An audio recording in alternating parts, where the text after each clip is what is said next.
Žinias apie 90-uosius šį kartą tikrinsis muzikantas Dominykas Vaitiekūnas, YouTuberis LTU Republic Šitas dalykas buvo svajonė, kai man buvo 6 ar 7 metai. ir video kūrėjas Paul Demiko. Tokį funkcionalumą pirmą kartą matau. Spausk like ir žiūrėk. Sveikiname su Dominyku, kuris užsivadino Jupi Nekampotas, Paul Demiko ir Karoliu LTU Republic. Sveiki, vyručiai. O dabar pradėkime. Pirmasis klausimas apšilimui. Kaip jūs vadindavote šį žaidimą rankomis? Vaskičiai, pamarskomu, vaski hop ar kažkaip kitaip? Taigi turime 2 vaskičiai ir 1 pamarskomu. Pamarskomu. Kas taip sako? Normalus iš Klaipėdos. Klaipėdas sako pamarskom. O aš esu šiaip, pavyzdžiui, girdėjęs tipo tiesiog ilgesnį variantą pamarskomu vaskičiai. Tokį bet esu girdėjęs čia Vilniui, bet beje, jeigu neklystu, čia dabar vėlgi faktų tikrinimas. Šiaip man atrodo, kad vyko vaskičiai šitas čempionatas Vilniuje ir jis ir vadinasi vaskičiai čempionatas, bet čia reikėtų patikrinti. Dar buvo toks žemėlapis. Lietuvos su regionais, kur sako vaskičiai, kur sako pamarskomu. Jo, aš irgi šitą mačiau, šitą pamenu. Beje, Dominikai, kurį miestą atstovauja? Panevėžį. Puiku, tai šiandien žaidžia Vilnius, Klaipėda ir Panevėžys. Va, 2016-aisiais, pirmą kartą Lietuvoje nacionalinis vaskičiai čempionatas. Svarbi informacija, Pauliau, dėkui. O dabar keliaujame į pirmąjį turą tiesa ar melas. Šis šokių maratonas vyko Druskininkuose. Taip ar ne? O Jėzau. Ne. Aš įsivaizduoju, kad šiandien būsiu supažindintas su daug man nepažįstamos 90-ųjų šito internetinio turinio. Sveikinam Dominiką ir Paulių. Čia yra legendinis Joniškio čempionatas. Ir tai yra tai, ką verta kultūriškai pažiūrėti kaip kultūrinį filmą, dar kaip dokumentinį filmą, kuriame nieks dar net nešnekant viršaus kaip televizijoje ir mėgautis vaizdais ir atmosfera. Mes su Karoliu žinom tik tą, kur gotai šoko po tiltų. Daugiau jokių šokių mes nepažįstame. Tai jūs kultūra nesi. Jo, mes žinom, kur gotai šoko po tiltų, viskas, čia baigėsi mūsų šokiai. Aš tai gal šiaip ten yra toksai, tas old schoolinis, toksai 90-ųjų hauselio bitai, o dieve mano, ten yra taip skanu. Taip, čia ir buvo 95-ųjų metų Joniškis. Kitas klausimas, dainą Koko Džambo atlieka grupė Mr. President, tiesa ar melas? Faktas teisingas, Mr. President iki 2008 metų gyvavusi vokiečių šokių muzikos grupė. Ir Karolis aplenkė Paulių. Pasidalinkite savo diskotekos dainą. Pauliau. Pats geriausias gabalas yra, o Jėzau, dabar turiu tikrinti grupę. Ai, ne, lengva, ABBA. Pats geriausias gabalas yra Gimme, Gimme, Gimme a Man After Midnight, kuris man patiko ir tada, ir labai patinka ir dabar, ir tikiuosi, kad tai niekada nepasikeis. Tai labai paprasta. Jeigu manęs koks nors didžėjukas paklausė, kaip ar patiko mano setas, tai aš sakau, seniai, man tik tai Gimme, Gimme, Gimme a Man paleisk ir aš tau 5 žvaigždutės dėsiu. Tai, tiek galiu pasakyti. Tai Tapino diskoteka tau tinka. Jo, jis irgi kartais būna leidžia ir aš dabar galvoju, Gimme a Man yra... Tai ne 90-ųjų. 9, man atrodo, daina, jo, labai sena. Tai, bet jinai visiškai skrodžia per laiko tiekmę, atsiprašant, ir jinai vis laiką bus labai aktuali. Gerai, Dominikai, tavo. I'm blue, da-ba-di, da-ba-di. Aš atsimenu, 5 klasėje, kai paleidau šitą gabalą su klasiokė, jos namuose sėdėjo man sofos ir maždaug 4 valandas. I'm blue, da-ba-di, da-ba-di. Kiek esi laimingas arba nepatenkintas, kad šitą dainą debiliškai perdainavo Davidas Guetta, ne Davidas Guetta perdainavo, bet perkūrė į I'm good, yeah, I'm feeling all right. Man atrodo, dabar tokia daina yra šiais metais išėjus. Ne, atsiprašau, praeitais metais išėjus. Kaip dėl to jauties? Bet aš 5 klasėje, galvojau, kad dainos žodžiai reiškia aš mėlynas. Bet jie visi mėlyni, man atrodo, ten ar ne? Pliamo klipo neatsimenu, tik tai klasiokė ir ant sofos. Karoli, o tavo tūso daina? Majaho. Net nebandysiu sakyti nei pavadinimo dainos, nei ten jų. Man atrodo, Ozone vadinosi šitą grupę. Kaip ir degtinė kažkuris tokia. Jo, bet čia jau buvo 2002. Jo, 2000. O kiek tu Karolio metų? 27. Tai Karolis čia jauniausias. Dominikai, kelintų tu gimimo? 87. O Paulius? Aš 92. Pažiūrėsim, ar amžius turi įtakos 90-ųjų kultūros pažinimui. O dabar kitas video. Jo vardas Sapnų dėdė. Tiesa ar melas? Karoli, ar ir tu galvoji, kad parodys tą pliką bičą, kuris prie Gedimino bokšto už vartų tąsiasi? Nes aš kai klausimą išgirdau, pagalvojau, kad tas... Kažkas vienas nespėjo paspausti. Gal tas, kuris daug kalba.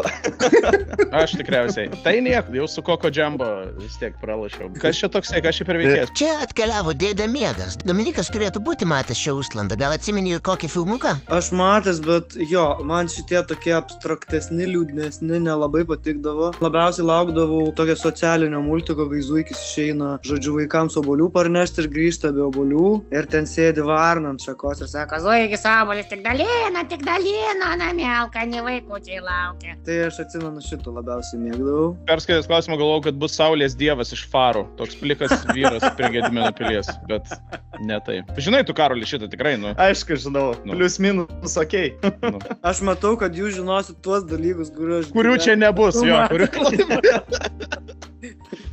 Važiuojam toliau. Tai yra Coca-Cola reklama. Tiesa ar melas? Gal jeigu pakankamai ilgai pažiūrėsiu, tai parodys logotipą. Jo, tą pačią laukia. Bet raudona mašina jau daug ką. 3 sekundės, nelaukit. Čia ne kola, čia Pepsi. Pasaulinio lygio reklama su Cindy Crawford. Karoli, kokio limonado vaikystėje tu prigerai daugiausiai? Geras klausimas. Tai jaučiu Elmenhorsterio multivitaminų sultis. Tikrai tinka. Dėl to ir išaugo normalus, va. Nesusidegina smegenų savo. Mano skaniausias tai būdavo kubuš, lenkiškos, tokios, man atrodo, čekiškos sultis, kurios buvo Su brangiai. bananais? Su morkom ir kažkokiais vaisiais. O Paulius Tarhūnas? Ne, šiaip aš man atrodo, kad aš kažkurio metu labai daug gerdavau kolos, tai daug ką paaiškina, ir paskui tada nustojau ją gert labai daug metų. Ir paskui šitą savo karjerą pradėjau nuo kolos reklamos. Kažkoks full circle. O dabar pasakykite, ar šio herojaus vaidmenį atliko Jimas Keris. Atsakymus turėjo būti tiesa. Čiagi Riddleris iš blogiausio Batmano filmo, tai man atrodo, kad ten Keris ir buvo. Taip, mįslis lietuviškai. Pauliau, ar turi savo mėgstamiausią blogiuką iš tų senesnių filmų? Be jokios abejonės, Jacko Nicholsono Jokeris, bet čia kitam filme. Čia aišku yra pačiam pirmam, man atrodo, Batmane teoriškai, ar ne su Keatonu, kur Keatonas Batmanas. Tai ten Nicholsonas yra geriausias Jokeris. Nu, iki kol Heathas Ledgeris neperėmė to vaidmens, sorry, bet... Dėkui, ir Paulius kyla į antrą vietą, tačiau viską darė sumaišyti vienas teisingas atsakymas. Ir dabar prasidės antrasis turas, kur rinksitės iš 3 atsakymų variantų. Užbaigite šią naktinių personų dainą. Kai mes buvome vaikai, viskas rodės paprasčiau, o dabar aš pamačiau, kad aplink ne tie aidai, namai ar veidai. Ne tie veidai. Ir Paulius kyla į pirmąją vietą su 3 teisingais atsakymais iš eilės. Nepamenu šitos dainos visai, bet tiesiog dedukcija. Pagalvojau, kad logiškiausiai skamba veidai. Išgirstum su melodija, pats pradėtum dainuoti. Jo, greičiausiai, bet taip iš žodžių skaitant, tai kažkaip... Tai dar galvo taip kratydavo, kai tą dainą dainuoda. Kai mes buvome vaikai. O tai tu nėra, kad suklydai? Aš suklydau, nu taip, bet aš atsimenu judesi labiau, o ne eilutės pabaigą gal ką. Gerai, o dabar pasitenkite kuo greičiau atspėti atsidanėčią dainininkę. Tai Gintarė, Arina ar Sati. Nu, tikrai ne Gintarė. Ir visi teisingai suspaudė. Pabūsiu rasistas šitam skambutyje ir kai tik atsidengė jos kakta, iškart žymėjau Satį. Nes šitą turėjo kaip vis tas dalykas, nežinau kaip jis vadinasi, atsiprašau, aš uncultured, bet kažkaip iškart iš kaktos ir spėjau.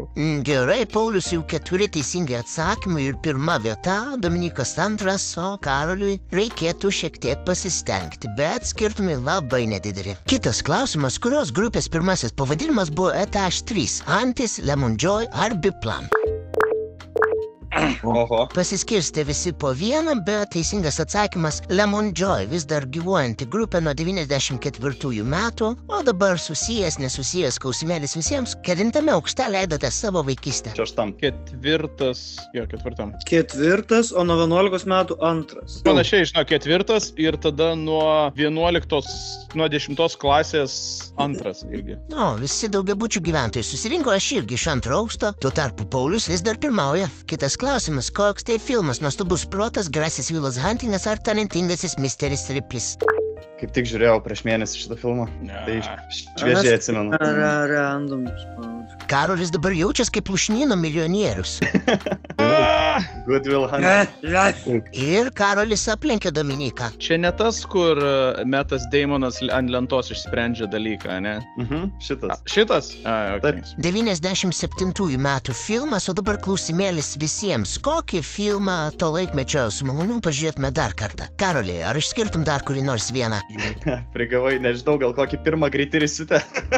Arba, nežinau, pabėgimas iš Saušenko, jeigu toks dar senesnis, rimtesnis. Kol kas šitie šauna į galvą. Tokia dvi priešingybės, bet turbūt kur labiausiai įstrigę. Ačiū, Pauliau. Aš tai visą laiką, reguliariai, kas pusę metų pasižiūriu, žiauriai neįvertinta, žiauriai gera. Jis yra ir komedija tobula, ir tobulas veiksmo filmas. Jis praktiškai yra pirmasis superherojaus filmas. Tai visą laiką, kad pusę metų tiesiog įsijungiu pasižiūrėti Arnoldo Schwarzeneggerio Komando 85-ųjų. Vienas mano mėgstamiausių filmų ir mano pagrindinis guilty pleasure, tobulas filmas, absoliučiai Komando. Ten tokių gerų yra frazių, momentų, tragiškos vaidybos, neišimtų visokių laidų ir tramplynų veiksmo scenose. Nerealus filmas, va šitą labai mėgstu pažiūrėti, visą laiką pasižiūriu. Aš gal visai norėčiau pažiūrėti dar kartelę amerikietišką pyragą. Buvo mūsų mokyklos, aš buvau gal 6-okas ar 7-okas, tai buvo Max Walton. Ir gal Titaniką, jo. Kažkada neseniai mačiau tas scenas, kur, tipo laivas lūžta ir skęsta ir žiūrėjau ir galvojau, viešpatie, koks čia feikas atrodo, kaip mes čia tikėjom tuo filmu. Tai norėčiau vien dėl specialiųjų efektų pasižiūrėti ir išgirsti dar kartelį. Titaniką žiūrėjau prieš kokius porą metų, tai pamenu, kad iškart prasisukau iki to... Iki lūžimo? Kur tiesiog, einam iškart prie icebergo keliaujam. Gerai, kitas klausimas. Legendinis futbolininkas. Ar tai Joachimas Liovas, Jurgenas Klinsmanas ar Rudi Völeris? Ir visi teisingai vardino šį vokiečių puolėją, kuris šiuo metu treniruoja Pietų Korėjos rinktinę. Dominikai, koks tavo santykis su futbolu? Mano tėvas vadovauja futbolo klubui. Tai aš kažkada vaikystėje man paėmė kamuolį ir išsivedė paspardyti, aš pasėmiau tą kamuolį ir pradėjau tyrinėti kaip meno objektą ir niekaip nesupratau, kodėl jį reikia spardyti. Tai mano tėvas, man atrodo, turėjo tokį kažkokį gal slaptą norą, aišku, kad perduot aistrą futbolui, nes, tai yra pagrindinė jo gyvenimo aistra, bet aš kažkaip taip patyrinėjau tą futbolą, padėjau ant žemės ir galvojau, per daug gražus, kad spirčiau. Ir galiausiai, kai išmokau kur dainas, tai sukūriau dainą apie futbolo kamuolį. Ir viskas, o dabar nuvažiuoju į varžybas vienas kitas, nes dabar futbolo klubas Panevėžys yra A lygos čempionai, tai sekiau tą kelią nuo pat pradžių, tai mano santykis toksai gal, kaip pasakyti, šeimyninis. Tai sekmadienį irgi buvau super taurės varžybose, bet pats tai niekada nespardžiau. O mes dainą futbolui galim rasti kažkur? Dieve mano, jūs galite surasti, pasižiūrėti, tai yra pats blogiausias klipas, kokį aš gyvenime esu nufilmavęs. Ten vaidina Mantas Tonkus, mano kursiokas, ir dar keli kursiokai kiti. Tai yra liūdnų slibinų gabalas ir jį užsakė mūsų sukurti 2008 metais toks kanalas Sport 1, nes jiems reikėjo turinio apie sportą ir tai vadinasi Odė futbolui. Galite įlysti YouTube'ą ir pabandyti surasti, aš ten su tokiu kažkokiu Elvio Preslio švarkeliu, bet tikrai labai labai labai bloga daina, todėl... Tu esi su teisėjo švarkeliu. Diržuotas teisėjo švarkelis. Su teisėjo švarkeliu? Čia nėra tokia idėja, kad tu kaip teisėjas. Aš dabar žiūriu klipą. Tu tipo diržuotas švarkas kaip teisėjo. Zebras. Neatsimenu tos logikos kūrybinės, žinai. Tos visos matricos, kaip mes ten dėliojam, bet klipas tikrai labai blogas, todėl labai verta pasižiūrėti. O daina tai visai gal ir faina. Kadaise buvo. Būtinai paklausysim, o turnyrinė lentelė atrodo taip: Paulius 5000 taškų, Karolis 5000 taškų ir Dominikas 4000 taškų. Aišku, kad dar niekas neaišku. Ir metas keliauti į sunkesnį turą. Čia jau reikės rinktis iš 4 atsakymų variantų. Pirmasis klausimas. Pirmoji vokiečių grupė surinkusi 100 milijonų peržiūrų YouTube. Tokyo Hotel, Kraftwerk, Scorpions ar Alphaville? Pataikiau. Aš manau, kad Wind of Change labai daug peržiūrų surinko. Aš kažkada klausydavau tos dainos ant repeato, tai žinau, kad ten yra tikrai ne 1 milijonas tų peržiūrų. Taip, Wind of Change tikrai prisidėjo prie tos sėkmės. Ir Karolis kopė į viršų atsakęs jau 3 klausimą iš eilės teisingai. Klausimas kolektyvui, kokį senesnį muzikinį klipą žiūrėtumėt milijonus kartų?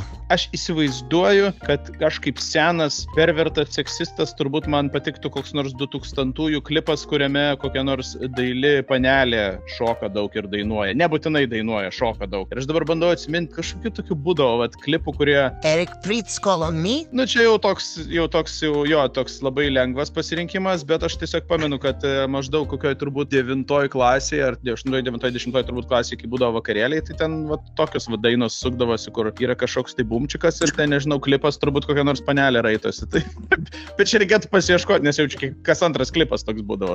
Na taip, Dominikai, tu gal turi kokią įstrigusi vaizdo klipą be savo to apie futbolą?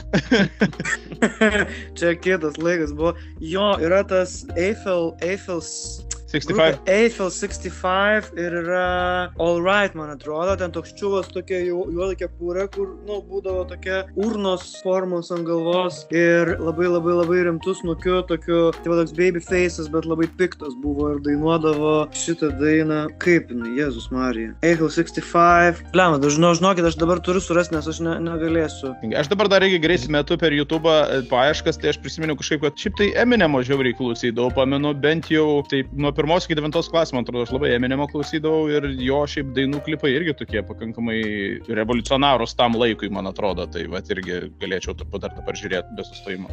Hebra, ne, East 17, it's all right. Žodžiu, užfiksavai, kad kažkur yra skaičius grupės pavadinimas. All right, everything's gonna be all right. Ir taip darydavo rankas, all right, ir taip rimtai tą darydavo, wow. Jo, matau, jo, tai Don't be so sad, 'cause love's by your side. Don't be so sad, 'cause life's too short to live.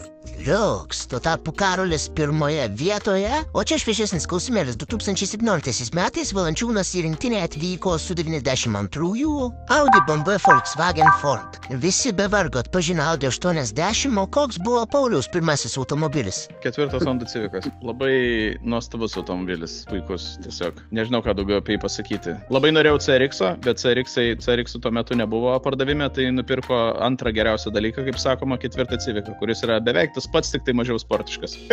Karolis, 4 teisingi atsakymai iš eilės ir kyla smarkiai į viršų. Kitas klausimas. Kanibalo Lecterio personažas buvo kuriamas remiantis tikra Alfredo Bali Trevinio gyvenimo istorija. Kas jis buvo? Chirurgas, policininkas, kunigas ar virtuvės šefas? Toks rimtesnis klausimėlis, į kurį teisingai niekas neatsakė ir situacija nesikeičia. Teisingas atsakymas chirurgas? Taip, jis buvo medikas. Visi pagalvojom, kad per paprastas atsakymas būtų. Peršokam į NBA, kur kartu žaidė Šakas ir Penny Hardaway. Visi teisingai pasirinko Orlando Magic klubą, turnyrinė situacija nepasikeičia. Pauliau, kokia buvo tavo mėgstamiausia vaikystės komanda ir krepšininkas iš NBA? Tai visais laikais ir iki pat šiol Lakers ir Kobe Bryantas. Aišku, dabar gaunu šūdo už tai, kad tu palaikai Lakersus, nes LeBronas Jamesas, bet absoliučiai nesusijęs dalykas, aš visą gyvenimą buvau už LA ir už Kobe. Amžinai jam ateisi. O dabar pasakykite, koks žodis yra šio klipo dainos pavadinime? Dykuma, sapnas, lopšinė ar platus? Koks žodis? Ne, čia ne Darudė. Aš irgi pagalvojau beje, kad bus Darudė, kažkodėl man irgi pirma sąsaja tokia buvo. Tai jau prašau. Bandau spėti. Atrodo, kad atspėjau. Okay. 2 teisingi atsakymai, tai buvo Deep Forest Street Lullaby, prancūzų elektronikos projektas, gyvas nuo 92 metų. Paulius jau tik per plaukelį atsilieka nuo Karolio. O dabar 4 turas tiesiai į 10. Turėsite kuo tiksliau atspėti skaičius. Kiek žmonių stebėjo legendinio lankomumo futbolo rungtynes tarp Mažeikių Romar ir Vilniaus Žalgirio 94 metais? Spėkite. Beje, prisipažinsiu, pirmą kartą matau tokį pasirinkimo būdą kahutę. Sliderį tiesiog. Tokį funkcionalumą pirmą kartą matau. Smagu, kad galėjome bent kažkuo nustebinti. Teisingas atsakymas 10 000. Kas atsakė teisingai ir iš kur žinojot? Aš atsakiau, nežinau, bet čia kažkaip taip logiškiausia tiesiog atrodė. Dominikai, čia jau turėjo būti visiškai tavo tema. Ne, aš tėvą turiu futbolo klubo vadovą, bet apie futbolą tai aš nieko nežinau. Karolis galėjo lengvą tokią lėjupą savo pasimti, jis bent jau turi tėvą. Taip, keliaujame toliau. Aš čia buvo. Pauliau, jis bent jau turi tokį. Okei, bandom išjudėti toliau. Karoli, kokiam įsimintinam renginy tau teko dalyvauti vaikystėje? Jo, kai buvau vaikas, tai į Atlanto varžybas su tėvuku eidom gan dažnai Klaipėdoj. O jeigu koncertą, tai labai gerai atsimenu, Kelias į žvaigždės pirmas berods buvo Klaipėdos žvejų rūmuose. Tai šitas dalykas buvo svajonė, kai man buvo 6 ar 7 metai, dabar neatsimenu. Kiek nedaug tai reikėdavo? O Dominikas bando sugrįžti į žaidimą su 3 teisingais atsakymais iš eilės. Dar vienas slideris. Kiek milijonų peržiūrų oficialiame grupės kanale šiuo metu YouTube turi šis Enigma klipas? Čia milijonais žymė mane. Taip, milijonais. No. Laidos filmavimo metu yra 160 milijonų, daina vadinasi Return to Innocence. Labai galvoju, kad jinai turės daugiau, dėl to, kad tai yra kaip ir miminė tokia daina, nes aš, pavyzdžiui, savo streamę naudoju, jeigu kažkas žiauriai nepasiseka, tiesiog šitą dainą ant fono pasileidžiu ir depresuoju tada. Geras memas, geras. Ir Dominikas prisivijo. Vienas klausimas vėl viską gali keisti. Galbūt šis, kiek Oskarų laimėjo filmas Amerikietiškos grožybės? Čia yra tas filmas, kurį norėčiau pamatyti, tikrai. Mačiau porą kartų toksai biški šiza, bet neblogas. 5? Holy shit. Kažkas pervertino, o kažkas neįvertino. Karolis išlieka 1, 2 Paulius, o Dominikas 3. Kuriam to laikmečio filmui Oskarą nuo savęs pridėtumėt jūs, jau neminint komando? Kaukiai. Geras pikas. Aš gal man didžiausią įspūdį, vieną iš didžiausių paliko Dancer in the Dark su Bjork. Tada Amerikietiškos grožybės jau buvo toksai gal šiek tiek popsovesnis filmas, bet jisai smeigė irgi pakankamai. Ir gal dar buvo toksai filmas, bet aš nežinau, jisai buvo 2000 kažkelintų metų. Tai yra visiškai nuvertintas, man atrodo, filmas ir neįvertintas. Tai yra Little Children, kuriame vaidina Kate Winslet ir aktorius neprisiminsiu. Apie porą, kurie kaimynus, kurie suka romaną, bet abu turi savo šeimas. Bet tas filmas labai, labai liūdnas, bet labai gerai suvaidintas. Pavyzdžiui, Matrica turėjo kokį nors Oskarų ar ne? Jaučiu ne, nes jis kaip ir goofy sci-fi, ar ne? Ar jisai yra turėjęs Oskarų? Anyway, jeigu Matrica nėra turėjus Oskarų, tai jai reikia daug Oskarų. Šitas filmas 16 vietoj IMDb, tarp kitko. Koksai? Matrica 16 vietą IMDb, 8.7 vertinimas. Atsiprašau tada, bet okei.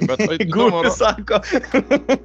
Biški goofy, bet žiauriai geras filmas, bet aš tik tai galvoju, ar jie turi Oskarų, aš taip ant greito negaliu pasitikrinti. Anyway, jeigu neturi, tai reikia daug Oskarų Matricai. Labai gerai.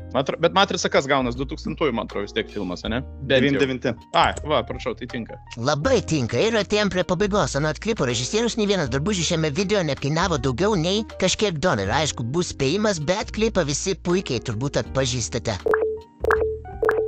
Britney Spears Baby One More Time 99 metų leidimo ir režisierius sako, kad viskas kainavo iki $17. Keistas skaičius. Niekam neįdomus faktai, jo. Dominikai, padėvėtų drabužių parduotuvių kultūra buvo turbūt gyva ir Panevėžyje. Ar esi ką nors gero nukovęs? Tai faktas. Aš ir dabar ten perkuosi dažniausiai. Pavyzdžiui, neseniai nusipirkau Padivalkių Briuselio 6 €. Žiauriai geras butikas. Tai second handai šiais laikais labai didelį comebacką yra padarę. Aš jeigu man reikėtų prisiminti kažkokią labai ryškų prisiminimą paminėti iš savo vaikystės, tai be jokios abejonės bus visų nuvalkiotas stereotipas ir bairis, bet man jis iš tikrųjų buvo, tai kai reikėdavo važiuoti žiemą į Gariūnus ir persirenginėti kelnes ant kartono. Tai šitą geriausiai pamenu, nes pavyzdžiui, sakau, Humana, arba ten, koks ten dar yra dar vienas tas tinklas, kuris dabar sakė, kad jau užsidarinės. Tai, ką žinau, tai kad dabar baisiai populiarus yra second hand drabužiai, o vaikystės prisiminimas su drabužiais geriausias ir blogiausias tuo pačiu tai yra Gariūnų kartonkė. Mano motina labai nemėgdavo Gariūnų ir Turgaus, jinai mėgdavo originalius rūbus, o Padivalkėse galima buvo gauti to, ko tik tai aš labai labai, kai buvau, pavyzdžiui, 5 klasėje, aš norėjau eiti į mokyklą su treningais, nes visi su treningais ėjo. Ir man draudė tą daryti ir aš atsimenu, jinai nupirko iš Podivalkių tokius batus, kur dabar man jie atrodytų žiauriai gražus, bet tokie super artistic ir ten tokie iš odos, ten plokščias padas, tokie aukštosios mados. Aš atsimenu, aš taip verkt norėjau, kad man reikia su jais eiti į mokyklą ir dar lininės kelnes pasiuvo, nes buvo... O kam nors iš jūsų reikėdavo eiti darželį su šitom, kaip bandau žodį. Giedrom? Su giedrom, jo. Nu, aš norėjau sakyti kalgotkės, bet norėjau gražesnį žodį parinkti su giedrom ir tada, pavyzdžiui, eini su giedrom ir tais basutėm ir tada giedros per dieną išlenda į priekį. Tokios ausis kabo. Ar čia tik man šitą vaikystės traumą? Ne, čia yra... Nepatyriau šito. Mano tik tai gal kojytės trumpos buvo, tai nedaug išlysdavo giedrų iš basanoškų. Supratau.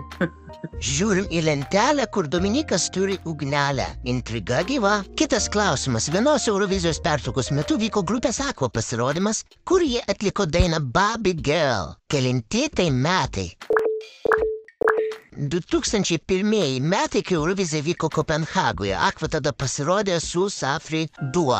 O čia gražu žiūrėti į tokią artimą kovą. Pasidalinkite įsimintiniausią visų laikų Eurovizijos dainą. Karoli. Tai aišku, LT United buvo iki dabar dar užstrigusi, paskui buvo ukrainietis Ruslanas Valdensis ir turbūt Lordi tie patys iš tų pačių metų, 2006, man atrodo, kai LT United dalyvavo. Gerai, Dominikai. Man tai Sobralis, ko gero, Portugalas, Eurovizijos laimėtojas. O Pauliaus? Bandau prisiminti, kas čia per Aiva, Sunstroke Project, Ole Tyra, Runaway Moldova, nes ten yra tas bičas su saksofonu, kas aišku buvo labai populiarus memas internete, bet Epic Sax Guy, ar kaip jis, ne? Epic Sax Guy, jo, tai čia, man atrodo, 16, nu bent jau dabar, kaip esu atsidaręs žiūriu, tai man, buvo. Perinam į paskutinį ir sunkiausią turą pavadinimu Kieti riešutėliai. Čia jūsų laukia vėl 5 klausimai. Dominikai, pasiruošęs? Gal žaiskime. Tuomet pradėkime nuo surikiavimo. Kokia tvarka Dorothy sutiko šiuos herojus? Pirmutinį teikite viršuje. Medkirtys, Liūtas, Kaliausė ir Smaragdo miesto burtininkas. Šitas kaip ir atrodo lengvas, bet kaip ir ne. Niekas nesurikiavo teisingai. Pirmiausia sutiko Kaliausę, tada Medkirtį, vėliau Liūtą be drąsos ir tada jau visi kartu nukeliavo pas Smaragdo miesto burtininką. Jaučiu, visi sumaišė Medkirtį su Liūtu, ne? Ne, aš Kaliausę su Medkirčiu. Nes aš, pavyzdžiui, pamenu tikrai, kad Kaliausė pirma ir tada miesto burtininkas paskutinis. Ir tada tų dviejų, nepamenu. Nu, žodžiu. Nu, keliaukim toliau. Niekas nesikeičia ir dar viena rikiuotė. Surikiuokite Žano Klodo Van Damme filmus eilės tvarka. Seniausias viršuje. My goodness. Ypač, kai jie yra versti, tai iš vis neaišku. Jo, sakė. Žinai, pavyzdžiui, Liūtas širdis. Aš neįsivaizduoju, kas čia per filmas, bet jeigu aš pamatyčiau coverį arba anglišką pavadinimą, aš turbūt žinočiau jį. Aš tiesiog submit spaudžiu. Nieko neliesiu. Ir vėl užduoties atlikti teisingai niekam nepavyko. Gebra, taip ir toliau ir laimės. Ir Karoliui labai tinka toks formatas. Na, lentelėje nėra ką žiūrėti, tai gal Karolis pasidalins savo mėgstamiausių bajavykų. Visi filmai su Schwarzeneggeriu, su Rokis. Nu, nelabai gal čia jau bajavykas, ne, bet iš tų kovos menų tai Rokis, aišku, labiausiai strigęs. Bet Rokis labai didelį impactą visai tai rinkai padarė, nes... Ai, čia kas Norisus dar, atsiprašau. Jo, net Stallone Rangeris. Ar paskui prieš tai Rembo buvo, plus irgi vienas iš geriausiai didžiausių atpažįstamų bajavykų Rembo. Taip. Dabar jums reikės pažymėti abu pagrindinius filmo asmens sargybinis aktorius. Tina Turner, Harrison Ford, Kevin Costner ar Whitney Houston. Galima angliškai. Nu ir žinokit, tiesiog nepamenu moteries. Atsiprašau, spėsiu. Vyriškai nepamenu moteries. Jėga. Whitney Houston su Kevinu Costneriu. Tai ir vėl niekas negavo taškų. Karolis 1, Paulius 2, o Dominikas 3. Ir toliau, ne Karolis. Ir toliau.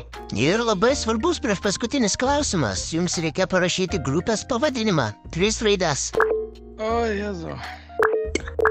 Ritmas, seksas ir alus. Na, kas nors. Niekas vėl. Karolį pirmauja sveikinu. Dėkui. Paskutinis 5 klausimus Karolis veržys į priekį. Na ir dabar intriga, turbūt kurios nebuvo per visą žaidimo istoriją. Viską nulems paskutinis klausimas. Vyrai, baigit, nežinot jūs to paskutinio klausimo. Dominikui reikia šauti greičiausiai, na ir iš karto pasakau, reikės parašyti vieną raidę. Vieną raidę, okei. Pirma raidė vardo žmogaus, kuris gimė 1980 metais. Klaipėdoje muzikinę karjerą pradėjo 95 metais grupėje Liūdesio gėlės. Šitą tikrai žinau. Raidė D. Deivis. Ir dabar įdomu, ar Dominikui pavyks peršokti aukščiau. Mane jau čia peršoks. Pasižiūrim, tai trečioje garbingoje vietoje lieka Paulius. Antroje vietoje Karolis. Ir Dominikas. Wow! Okei. Nu čia jo. Blemba gerai čia. Kokį klačą, eik. Wow, bet šitą tikrai žinojau, aš buvau gerbėjas Liūdesio gėlių. Ir iš to liūdni slibinai atsirado, ne? Tikrai ne. Na ką, viskas. Ačiū jums visiems labai už smagų žaidimą, o Dominiką norėčiau pakviesti kaip nugalėtoją į finalinį žaidimą.